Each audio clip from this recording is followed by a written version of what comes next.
guys, welcome back to my channel. I'm really excited for today's video. It is going to be the first update in the 2021 graveyard project pan that was created by one of my favorites on this space. I talk about her all the time, Emily McKennis. I will have her channel linked down below, as well as all of the other information for this project, including a playlist, so you can check out everyone else who's currently participating in this project.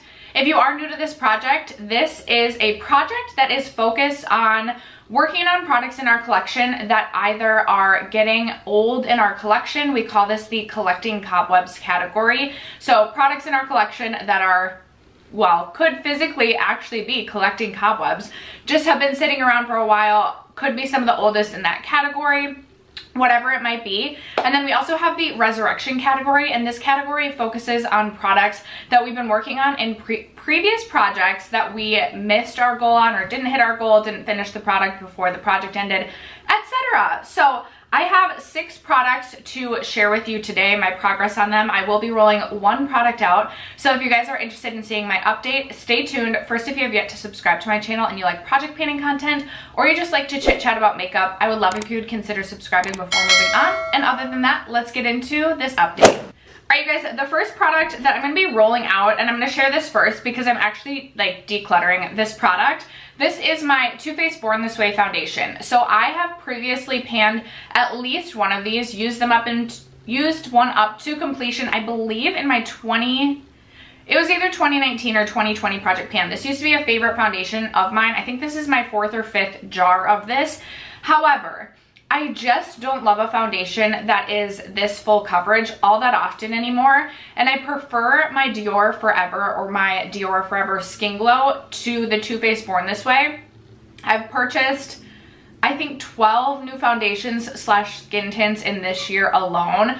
So I have a lot of foundation options. I have a lot to get through, and I just was not interested in reaching for this at all. This is almost full, so I figured I would just declutter this to someone who will get use out of this, rather than feeling like I'm using it just to use it but not necessarily like excited about it. So I will be decluttering this. If you hear squeaking, my dog is quietly chewing his new toy.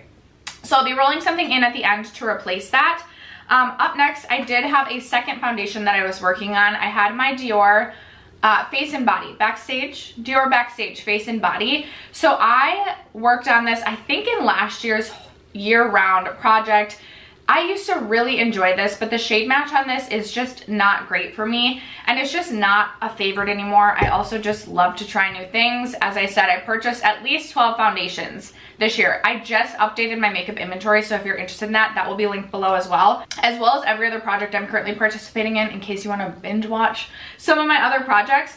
But when I rolled this in, this was weighing in at 53 grams, and I will say I was trying to get a little bit creative with this because it's not a great shade match, so I really do have to mix it, and even mixing it, I'm like, eh. So I tried to mix this with my Vita Liberata Body Blur, which is like this like tan body blurring product. I'm obsessed with it, but I mixed this with it one day just to kind of like see what would happen, and it was a little bit messy. Like, I'm definitely not going to be doing that again, but I did use a lot of this, so I should remark this. It's hard to tell where I'm at, but I would say I'm probably like below this line on the D, and when I rolled it in, I was right here. So I am hoping that I can have this finished by the next update. I rolled this in, it was 53 grams. It is currently weighing 39 grams, so I did use up a pretty significant amount of this, but this is not something, I don't want to say this isn't something I would purchase again, but I would definitely be interested potentially in purchasing this in like my summer self tan shade. I feel like I would actually potentially really like it that way. It's just really a shade thing for me at this point. Another product that I did not make great progress on is my Kevyn Aucoin sculpting powder. So I for sure was working on this last year and potentially the year before that.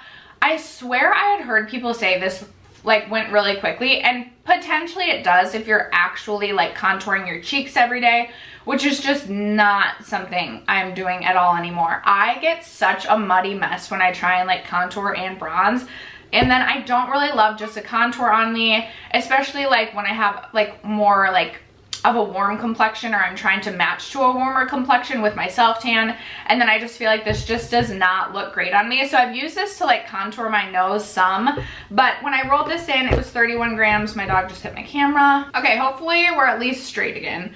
I rolled this in, it was 31 grams. It's still 31 grams. I feel like there's gonna be like even no visible change when I post the pictures over here. I just really would love to finish this and get this out of my collection, but that is going to require, I could use this as an eyeshadow maybe. Hopefully I'll have better progress on this next update, but I was not excited to reach for this.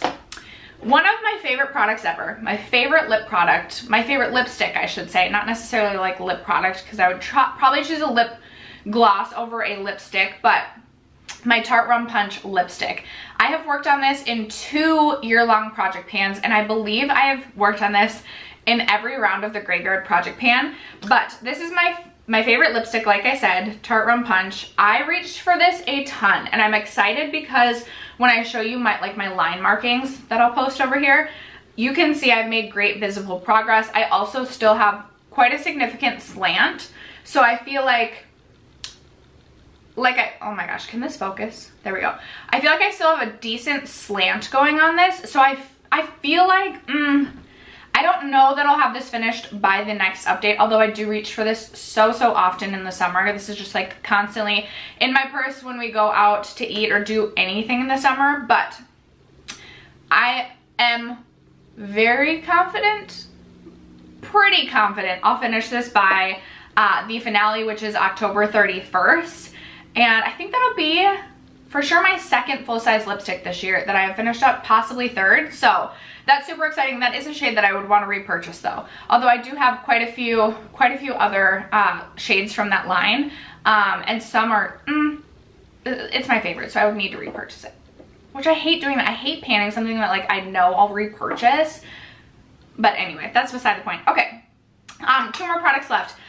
This product right here. So I actually ended up depotting this. This is the like highlighty blush toppery shade from a Smashbox trio that I owned, and reaching for some reason when it was in the trio, like if I opened the trio, I was like, I just don't feel like using this. And I feel like it was because I felt guilty that I knew it was like a constant reminder that I was never going to get much use out of the other shades in the palette. They were just too bright for my preferences. So I actually ended up depotting this, and I love this. This is something like I would love to try and use up the whole pan. This, I don't think the Smashbox trio is available anymore. But it's just a really beautiful, like light pink, like blush, almost like a satin blush sort of shade.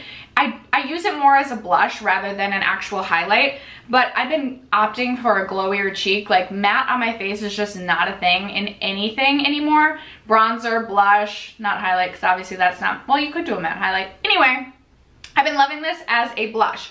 So when I rolled this in, it was still in that trio, so it was 82 grams at that time, and now it is weighing at 69 grams just as the pan. So no pan on this yet. My goal is to hit pan. I think maybe I could do that by the next update. That is kind of what I'm hoping for, but that is my progress there. And then my 6th and final product to share my progress on is this Colourpop Super Shock Shadow in the shade Extra Sprinkles. So this is what this is looking like, and this is something that I was trying to finish in my year-long project pan last year. I thought I could finish this, and obviously I was unsuccessful. So my goal is actually to finish this. Colourpop Super Shock Shadows are so deceptive because they're incredibly easy to hit pan on, but impossible to use up, it seems. This is one of the Ultra Glitter formulas. I don't know how well you'll be able to see it. My dog is breathing heavily. This is an Ultra Glitter formula. It's like a yellowish gold. And if I do a neutral look, like I honestly can pop this on top of anything. However, I do get quite a bit of glitter fallout, so I don't reach for this on a daily basis. This weighed in at 13 grams when I rolled it in, still weighing in at 13 grams. I really would love to finish this by the finale, but I am growing concerned that that is not going to happen. So we shall see. So that brings us to the product that we're going to be rolling in to replace my Too Faced foundation. And I have decided to bring in my Cosets Duo that I was recently working on in my whole collection project pan. And I actually did hit my usage goal in that project. But I am what feels like so close to pan on this side right here. I hope that you can see that miraculous dip in there, that I just really want to hit pan on this. I would love, obviously, to finish as many products as I can this year, but I really want to have a lot of pans at the end of this year. I felt like when I ended 2020, I had almost nothing in my actual makeup collection that had pan on them. Like, I used up a lot of products, but I didn't have a lot of products that had pan on them. So my goal like this year is to hit pan on bronzers, not necessarily finish up bronzers. And I thought this would be something that I could probably hit pan on by the next update. It's a beautiful shade. It kind of reminds me of this Smashbox, like blush, highlight, whatever you want to call it, hybrid. I use this more as a blush. It's just this really beautiful satin coral sort of shade, and I just absolutely adore it. Like, I put it away after that project, and then I like literally would walk to my drawers every day to grab it and use it again because I just ended up loving it so much. I love the Cosets Duos, so my goal is going to be to hit pan on this hopefully by the next update. But that is going to wrap it up for this update for the Graveyard Project pan. I would love to know, are you currently working on any older products in your collection? How is it going? Do you like to hit pan on things, or do you like to just use everything up? I want to know your thoughts down below. Thank you guys so much for sticking around to watch today's video and for supporting my channel as you always do. I love you guys so much, and I will catch you in my next video. Bye.